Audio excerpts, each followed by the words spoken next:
Kadayif me krem pastiqeri është receta për ditën e sotme. Jemi kështu në recetën numër 3 të ëmbëlsirave festive dhe mund të them që është kadaifi më i mirë që kam përgatitur dhe shijuar ndonjëherë deri më tani.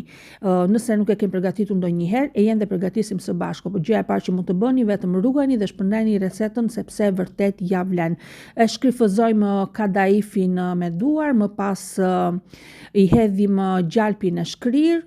Përsëri mundohemi, duke qenë se është më i njomë, mundohemi që ta coptojmë sa më shumë dhe vendosim në furnin 170 gradë për 25 minuta. Përgatisim shurupi me 1 gotë e gjysmë sheqer, 2 gotë e gjysmë ujë, goshë karajfili, portokall dhe limon dhe e zgjejmë 10 minuta nga koha e vlimit. Kam përgatitur dhe kremi pastiqer, recetën do t'ua lë të shkruar në fund të videos. Kadaifi është ftohur dhe i shtoj shërbetin e ngrohtë, e përziej mirë derisa kadaifi të njomet mirë dhe një pjesë të kadaifit e hapim në sipërfaqe të tavës.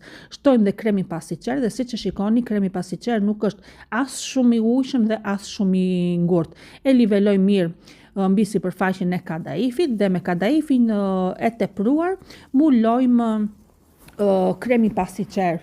E niveloj mirë dhe pasi e kemi përfunduar, e vendosim në frigorifer. Unë kam lënë një natë në frigorifer, në këtë mënyrë dhe shihet lidhen më mirë me njëra tjetrën dhe kadaifi lidhet më shumë edhe me kremin pastiqer. E kam darë në pjesë barabarta, sipër i kam hedhur dhe pistakjo të grirë dhe kemi pastaj një kadaif të butë nga brenda dhe krokant nga jashtë. Kush e provoi bëri dhe bis. Nëse përgatisni, ju bëf të mirë.